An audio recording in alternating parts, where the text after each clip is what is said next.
La spéciale de Bischwiller-Grèce, 16e épreuve de cette édition 2013. Effectivement, Sébastien, le prénom à la mode dans cette matinée. Sport Auto sur Canal+, ce grand relais. Dani Sordo qui va se présenter sur la ligne de départ de cette 16e spéciale. L'information donc, Sébastien Ogier en tête de ce rallye. Il a pris de tous les risques, Guy Fréquelin, sur la première spéciale de la matinée. On l'a vu, c'était vraiment une patinoire, cette spéciale du vignoble de Clébourg. Ça a coûté bien le rallye à Sébastien Loeb, qui était encore en position de s'imposer ce matin avec 5 secondes de retard. Loeb hors course, Ogier a pris la tête, le commandement de ce rallye de France-Alsace, et ça va être difficile d'aller le déloger, le néo-champion du monde. Il a l'air effectivement en grande forme. Il a tapé très fort d'entrée dans cette épreuve spéciale de 14 km 60. Et ça va être très difficile de le déloger de sa première place maintenant pour ses poursuivants. Pour revenir sur Sébastien Loeb, Thomas disait tout à l'heure qu'il n'était pas trop déçu. Alors effectivement, je crois que après la carrière qu'il a faite, il peut ne pas être déçu. On ne peut que le féliciter pour tout ce qu'il a fait. Sa 900e victoire en épreuve spéciale hier, 9 titres. Je crois qu'il peut être satisfait de tout ce qu'il a fait. 78 victoires de rallye en 168 rallyes disputés. L'ordre de départ de cette 16e spéciale. Jari-Matti Latvala qui a perdu donc la tête de ce rallye. Il avait 4 petits dixièmes ce matin d'avance sur Sordo. Sordo, lui, a rétrogradé en 2e position. Il est à 7 secondes 3 de Sébastien Ogier qui s'élancera en 3e position. Thierry Neuville, lui, se rapproche petit à petit du podium, même s'il est encore à plus d'une minute de Latvala pour la 3e place, le jeune Belge qui était leader de ce rallye jusqu'à samedi midi.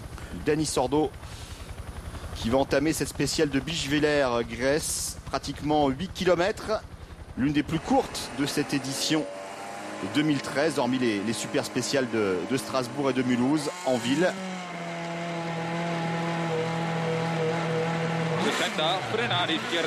C'est parti pour l'Espagnol sur sa Citroën. Pas spécialement une bonne matinée pour le moment pour l'écurie française. La sortie de route de Loeb. Mikko Järvonen avec lui aussi une sortie de route qui n'a pas été rédhibitoire, puisque le Finlandais est toujours 7e, mais il a perdu encore du temps. Et puis Dani Sordo.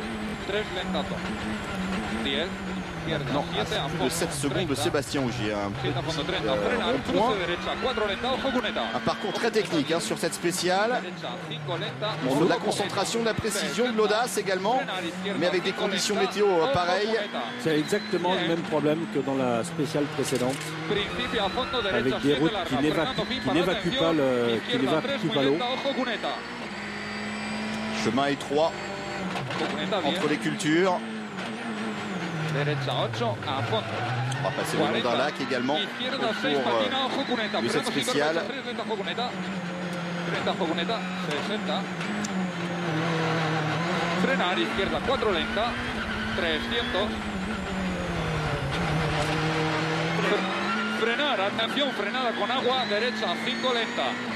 Énormément de gravier sur cette piste, puisqu'on contourne justement une gravière, histoire de compliquer un petit peu la tâche au pilote. Dani qui a l'air d'être un peu en retrait dans ces conditions vraiment très difficiles. Il continue à pleuvoir apparemment, et on voit ces flaques d'eau qui jalonnent cette épreuve spéciale. 2 minutes plus tard, Jari-Matti Latvala qui va s'élancer.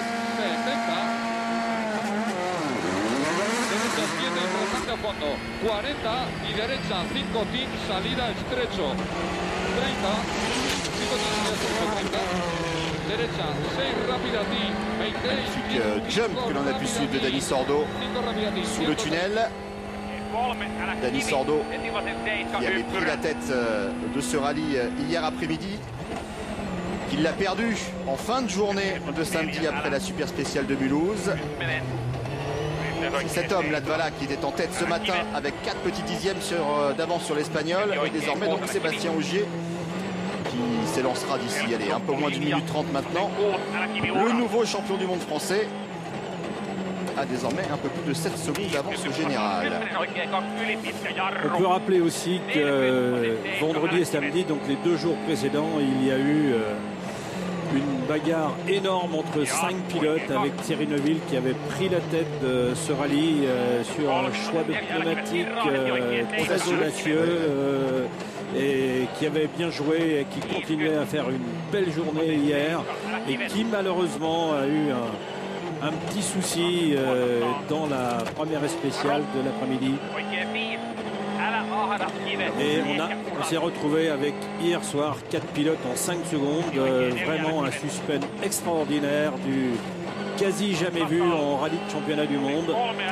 Avec 2 champions du monde, avec Sébastien Ogier, nouveau champion du monde. 10 victoires à eux deux. Les spectateurs et les téléspectateurs ont eu la chance de voir évoluer ces 2 pilotes. Malheureusement, Sébastien Loeb nous a quitté ce matin dans la première spéciale sur une petite faute, comme il a expliqué tout à l'heure, sans chercher d'excuses et de détours. Voilà, Sébastien Ogier au départ de Bichevillers et on va suivre le début peut-être de cette spéciale. Sébastien Ogier qui probablement va attaquer encore pour creuser l'écart sur Dani Sordo. Il a frappé très fort ce matin dans la première épreuve spéciale. On écoute Julien Ingrassia, le copilote de Sébastien Ogier dans la Volkswagen, alors que Dani Sordo lui en termine en 4 minutes 20. C'est quasiment 8 km de spécial. Latvala qui semble avoir baissé un peu le rythme, qui est distancé par Dani Sordo aux intermédiaires. Glisse, gauche sans plus, pas corde. Et la spéciale avec le duo Ogier Ingrassia, les nouveaux champions du monde. Deux fois sur un gros frein de 100 mètres. Gauche 80 plus, milon pas corde. 100 mètres, gauche 80 plus, milon pas corde. Pour droitier, 100 mètres. Attention, frein avant, gauche 123, pas corde, tenir léger tard. Pour droite 90, moins 1 million, pas corde. 100 mètres, frein gauche 100, moins 1 million, pas corde. Gauche 100, moins 1 million, pas corde. 300 mètres. Frein couligne, fini flaque, droite 100 plus, pas corde et 3. Fini flaque, droite 100 plus, pas corde et 3. Latvala qui se reprend un petit peu. 320 plus, pas corde. 320 plus, pas corde, 200 mètres. Gauche en 30 très vite, corde bref. Gauche en 30 très vite, corde bref. 200 mètres. Piège, gros frein glisse, droite de prise, moins, pas corde. 120 mètres, attention. Droite en 30 plus, long mini après filet, léger tard. 130 plus, long mini après filet. Et notre animation qui nous montre que Sébastien Ogier est en train d'à nouveau creuser un petit trou. Là, c'est notre nouveauté 2013 sur ce rallye de France-Alsace. Si les voitures étaient parties en peloton, eh bien, voilà les écarts. Sébastien Ogier qui a le meilleur intermédiaire pour l'instant. Il est en train de frapper fort, effectivement. Il veut creuser l'écart. 80 mètres, gauche 20 très vite, mi-corde. Gauche en 20 très vite, mi-corde. Avant léger d'audace 2 fois. Pour droite 92, pas corde. Voilà, plus rapide que Sordo à l'arrivée. 100 mètres. Gauche en 40 à fond. Avec David Arnold.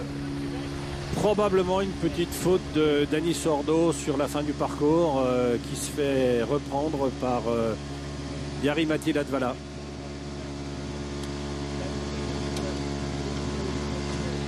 Jari-Matti, how are you doing? No, it was a good stage. The first stage was horrible for me, but I back off when ouais, là c'était une bonne spéciale. La première était horrible pour moi.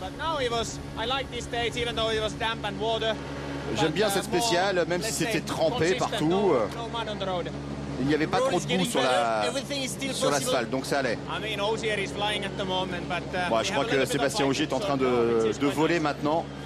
Il est au-dessus de nous. 80 mètres. En train d'assurer tout simplement, c'est un petit peu le discours de Jari-Matti Latvala. Il assure son podium, ne pas commettre l'irréparable et surtout permettre de marquer des points pour Volkswagen dans la perspective du championnat constructeur. Attention, droite 140 plus, pas corde de tenir. C'est vrai qu'il a l'air déchaîné, Sébastien Ogier, Gauche 140 plus corde. en cette matinée du dimanche. Corde 80 mètres, droite 140, pas corde tourne. Il est bien évident que Latvala se sont un peu obligés d'assurer les points constructeurs maintenant que Sébastien Loeb n'est plus là. Il n'est plus vraiment en bagarre pour la première place et il se rend compte que Sébastien Ogier semble irrésistible ce matin. Gauche 120, pas corde. Gauche 120, pas corde. Gauche 120, pas corde. 150 mètres. Gauche 90, corde rasée. Gauche 90, corde rasée. 80 mètres. Arrivé. Voilà, il vient de franchir la ligne, Voilà. Sébastien Ogier. On a entendu son coéquipier qui égrenait les notes. Alors contrairement à ce que beaucoup de gens pensent, les notes c'est le pilote qui annonce. On va laisser Ouais. les impressions. On va écouter le nouveau champion du monde. En très grande forme ce matin, dans des conditions dantesques en termes de météo. Sébastien, Jari-Matti nous disait que vous volez littéralement ce matin. Comment ça va après ces deux spéciales? Celle-là était un petit peu moins compliquée que la première, comme la première vraiment très dégradée. Je pense qu'on a réussi à prendre un petit avantage maintenant, mais c'est loin d'être fini parce qu'avec les conditions qu'on va rencontrer au deuxième tour, il va falloir aller au bout maintenant. Vous êtes en avance à la mi-journée. Vous allez gérer ou vous allez continuer à attaquer? On va essayer de gérer un minimum parce qu'on a l'avantage d'être derrière et de pouvoir regarder les splits. Ouais, Sébastien Ogier qui va être très prudent sur la boucle de l'après-midi. Les conditions de la chaussée vont encore se détériorer, mais on le sent quand même dans son discours. Ogier Si les intermédiaires au-dessus de la sont bons, concurrence. si les intermédiaires sont bons, il a 11 secondes 7 d'avance maintenant sur Dani Sordo. Ça commence à être Un petit matelas. un petit matelas, un petit pécule intéressant pour gérer du côté de Sébastien Ogier. Pour reprendre l'explication des notes, beaucoup de gens pensent, ou presque tout le monde pense que, pardon, que les notes du coéquipier en fait au premier passage. C'est le pilote qui annonce les notes au copilote qui les écrit. Au deuxième passage de reconnaissance, c'est le copilote qui les annonce au pilote et qui corrige. Et pour la course, bien sûr, le copilote annonce les notes au pilote qui peut encore les corriger entre le premier et le deuxième passage de course ou voire même au deuxième passage pour le rallye qui suit.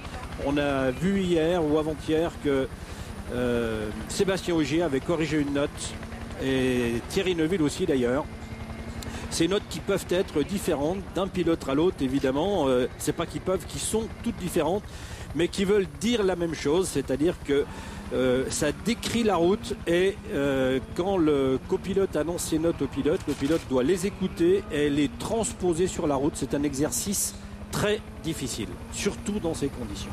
Et ça requiert Grosse bien sûr concentration. une complicité totale entre le pilote et son copilote et également Complicité et surtout une confiance aveugle. Ouais. Et regardez Ogier largement devant ses concurrents.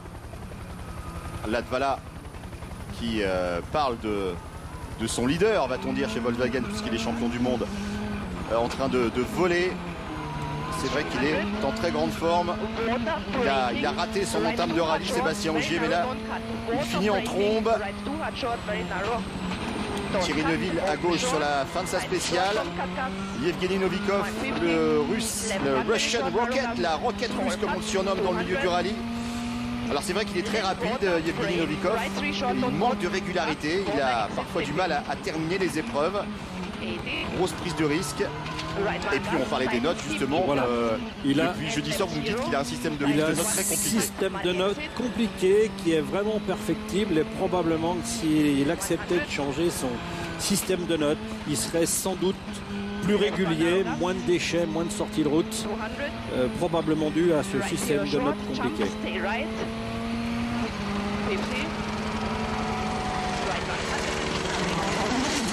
Le jump de Novikov, 9e du championnat du monde. Et 5e de ce rallye de France-Alsace désormais. Il a la pointe de vitesse, mais malheureusement pas toujours la régularité. Thierry Neuville avec son chrono. Il a bien terminé, Thierry Neuville. Il était en retard une bonne partie de la spéciale et puis il est revenu très fort sur Sébastien Ogier, même si le nouveau champion du monde risque bien, alors que là on voit l'une des images spectaculaires, voilà cette traversée et ce jump à cette intersection. Belle réception avec, on voit le travail de l'amortissement de la voiture au ralenti. Superbe image. Thierry, vous avez fait un beau chrono. Visiblement, vous n'allez pas vous contenter de gérer la situation. Si, je gère. J'ai bien roulé dans la spéciale, j'avais un bon sentiment. Mais voilà, il y a quand même quelques pièges, donc il faut être attentif. Objectif, garder la 4e place. Garder la 4e place, tout à fait. Et voilà, ils peuvent encore se passer beaucoup de choses devant. Voilà, à l'affût, Thierry Neuville, bien sûr, de la faute du trio désormais. Hein. Bien sûr. Ogier, Sordo, Latvala. Il peut se passer encore des choses devant, effectivement. Il a raison de dire qu'il faut qu'il assure cette 4e place pour sa 2e place au championnat du monde actuellement. Il en a 5 podiums consécutifs dans ce championnat du monde, Thierry Neuville. Donc 4 2e places de rang. On parlait tout à l'heure du manque de régularité de Novikov, mais Thierry Neuville lui a beaucoup gagné en régularité, en maturité cette année. C'est un garçon qui a énormément évolué et qui a gardé sa pointe de vitesse. Il nous l'a montré les 2 premiers jours de course jusqu'à hier après-midi. Mikko Hirvonen toujours dans cette intersection et ces images spectaculaires de toute l'équipe Canal+ présente en Alsace autour de la réalisation de Pascal Mathieu.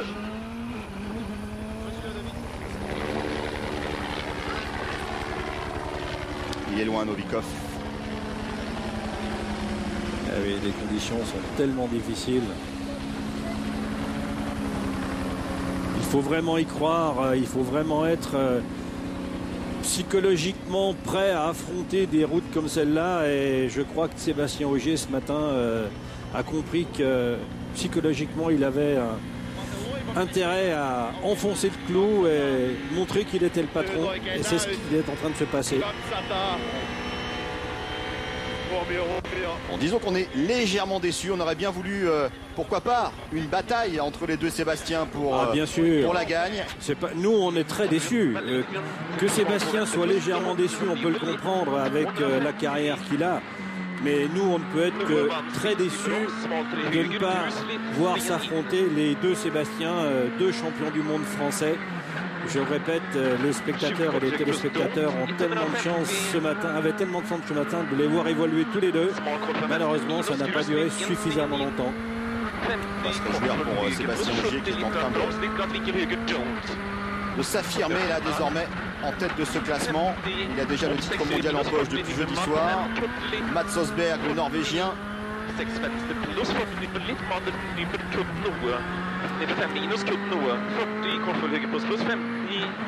Continue de pleuvoir. Continue de pleuvoir, oui. Le nord de l'Alsace. Pas trop fort, mais il pleut.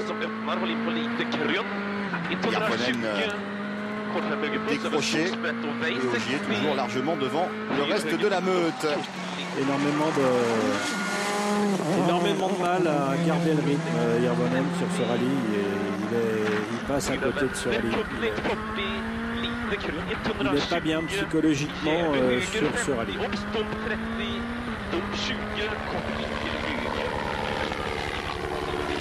Avec le ralentisseur là aussi.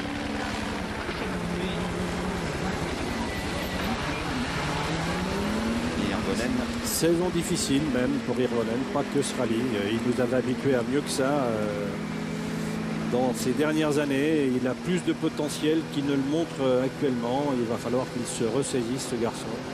Ouais, toujours pas de victoire cette saison pour Mikko Hirvonen. Le meilleur résultat, c'était au Mexique et au Portugal avec 2 deuxièmes places. Il nous avait habitués à un meilleur potentiel que ce qu'il nous montre sur cette saison et sur ce rallye.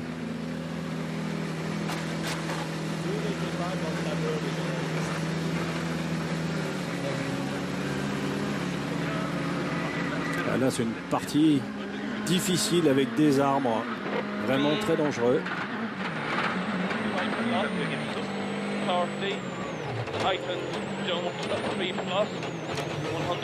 J'ai dit tout à l'heure que les pneumatiques n'étaient pas adaptés. C'est pas de la faute de Michelin qui fournit les pneumatiques. Je le répète, Michelin est bien sûr capable de faire des pneumatiques pluie très performants et qui conservent la sécurité des équipages et des spectateurs. C'est malheureusement la Fédération internationale de l'automobile qui interdit Michelin de fabriquer des pneumatiques avec un taux d'entaillement de plus de 17% et c'est bien dommage. Effectivement importante, Guy. Oui, parce que le phénomène d'aquaplaning. voilà, tout à fait. Et là, c'est vraiment pas de la faute de Michelin, c'est la Fédération internationale de l'automobile, les instances fédérales.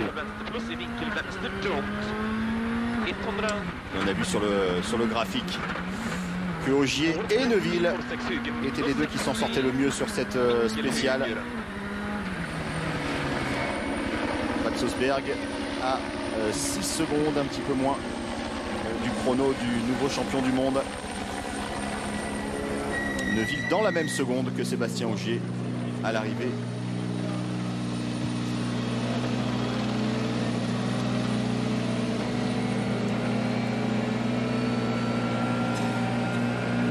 Mats, how do you do this morning?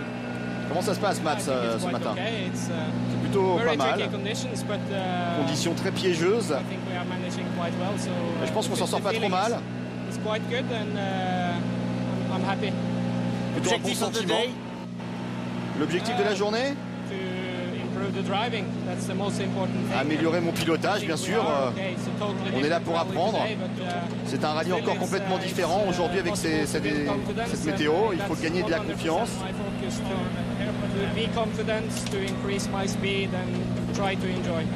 J'essaie de prendre du plaisir, d'améliorer ma confiance, de garder ma vitesse. C'est vrai qu'Østberg est un pilote d'avenir, mais qui est encore en train de peaufiner son pilotage sur asphalte. En tout cas, toujours jovial et honnête dans ses déclarations. Oui, c'est plutôt un pilote très sympa, Mats Østberg. Toujours décontracté. Nous sommes en caméra embarquée avec Mikkelsen qui est en queue de peloton, là on le voit. Lui aussi un petit peu dans la même configuration que Østberg. Sur la 3e Volkswagen. Il a besoin d'emmagasiner l'expérience au plus haut niveau, Mikkelsen. Il a franchi un palier cette saison en intégrant le WRC. Il a probablement des consignes d'être à l'arrivée, d'apprendre, d'aligner des kilomètres de spécial pour emmagasiner de l'expérience.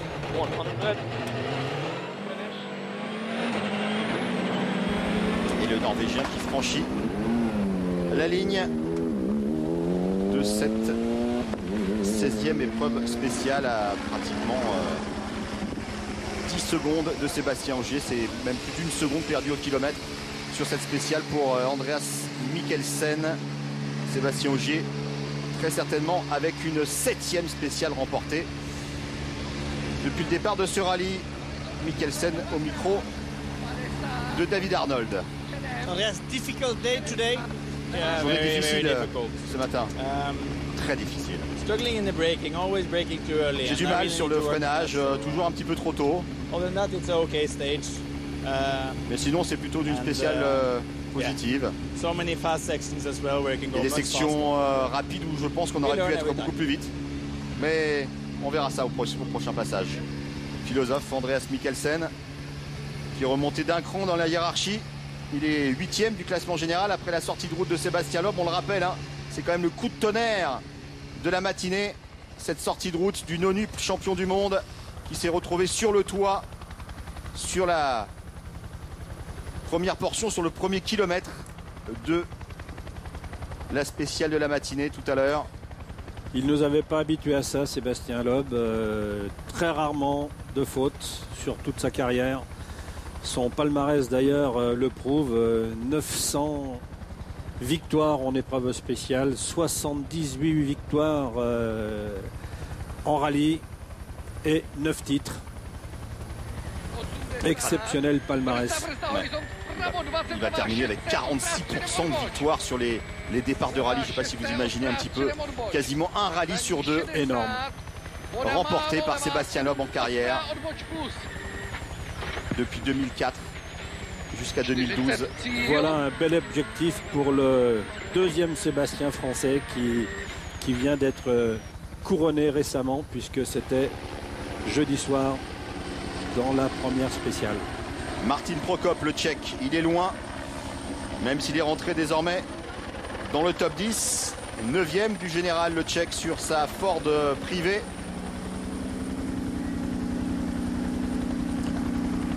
Voici le classement provisoire de cette spéciale, mais les chronos, en tout cas le chrono de Sébastien Ogier ne sera pas amélioré, c'est une certitude. Sébastien Ogier qui remporte sa 7e spéciale, la deuxième de cette matinée du dimanche, très compliquée par la météo.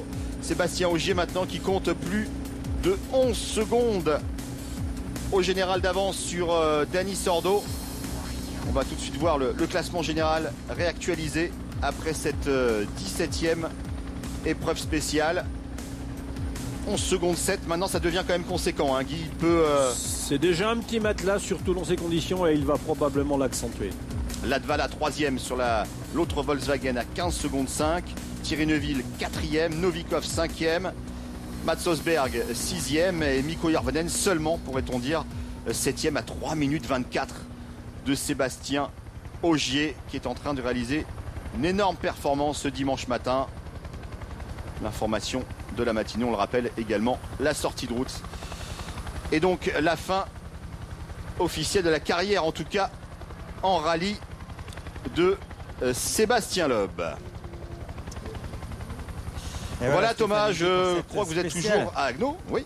Oui, toujours à Haguenau. Merci à tous les deux pour les commentaires de cette spéciale. C'est vrai que les conditions sont incroyables ici. Vous voyez une pluie fine qui tombe, elle est incessante cette pluie. Et puis c'est aussi la douche froide ici, vous l'avez dit, parce que le public qui est là, qui se trouve juste derrière nous, il était venu en partie pour voir Sébastien Loeb une dernière fois, pour voir Sébastien Loeb, pourquoi pas remporter ce rallye. Vous savez, nous sommes ici devant l'hôtel de ville. Et ici même, il avait célébré ces dernières années son titre mondial. Il avait communié avec son public, avec ses dizaines de milliers de spectateurs. On va tout de suite revivre la dernière spéciale de la carrière de Sébastien Loeb en rallye. L'immense champion Sébastien Loeb, 9 titres mondiaux d'affilée jusqu'à celui obtenu ici même en 2012. Et ce matin, ça s'est terminé de cette façon-là. Vous prenez le départ, au volant Sébastien Loeb, à sa droite, Daniel Elena. Droite à fond, et gauche en mi-long corde. 100 mètres, attention, droite en plus mi-long tard corde. Et gauche en 10 mi-long léger goudron. Ouvre à fond long. 130 mètres. Droite 110 plus long. 130 mètres, droite 110 plus long. Et gauche à fond. Ouvre long. 130 mètres. Gauche 140 plus long, pas corde. Gauche 140 plus long, pas corde. Et attention, droite 159, ferme 130 plus long au 4e plot. Et gauchis. Attention. Ça va, c'est bon. C'est bon. Et bien voilà. Et bien voilà. Voilà pour cette caméra embarquée braquée sur l'équipage. Tout va bien, hein, pas de problème, pas de blessure pour Sébastien Loeb et Daniel Elena. Ils en ont vu d'autres, mais c'est vrai qu'ils ont rarement terminé les rallyes avec leur voiture de course posée comme ça sur le toit. Guy Fréquelin, vous qui avez découvert, lancé, propulsé Sébastien Loeb vers les sommets, quel est votre regard, quelle est votre analyse ? Quelle est votre analyse, Guy Fréquelin, de cette sortie de route ? Il ne nous avait pas habitués à ça, effectivement, mais les conditions tellement difficiles ce matin sont probablement la cause de cette sortie de route. Et comme le disait tout à l'heure Sébastien, il n'a pas compris ce qu'il se passait dans un virage à droite très long qui referme. Dès qu'il a touché, voilà, il touche les freins pour ralentir la voiture et l'arrière décroche. Sur une plaque de goudron très lisse, sans adhérence. Et c'est le tête à queue et ensuite le tonneau. Ouais, image en direct de Sébastien Loeb à l'assistance ici à Strasbourg. Vous voyez, tout va bien pour le nonuple champion du monde, tout comme Daniel Elena. Mais c'est vrai que c'est une déception pour l'Alsacien de terminer comme ça cette édition 2013 et sa carrière en WRC, notamment pour le nombreux public, les centaines de milliers de spectateurs massés autour des routes. Et voilà, cette image, c'est en direct. C'est Sébastien Loeb, en ce moment même à Strasbourg, qui a fini sa carrière. Voilà, il est au téléphone. Il doit sans doute raconter et re-raconter encore sa mésaventure du jour. On l'avait écouté tout à l'heure. Il n'était pas plus déçu que cela, même si évidemment, il aurait souhaité offrir un autre final à tous ses supporters. Voilà.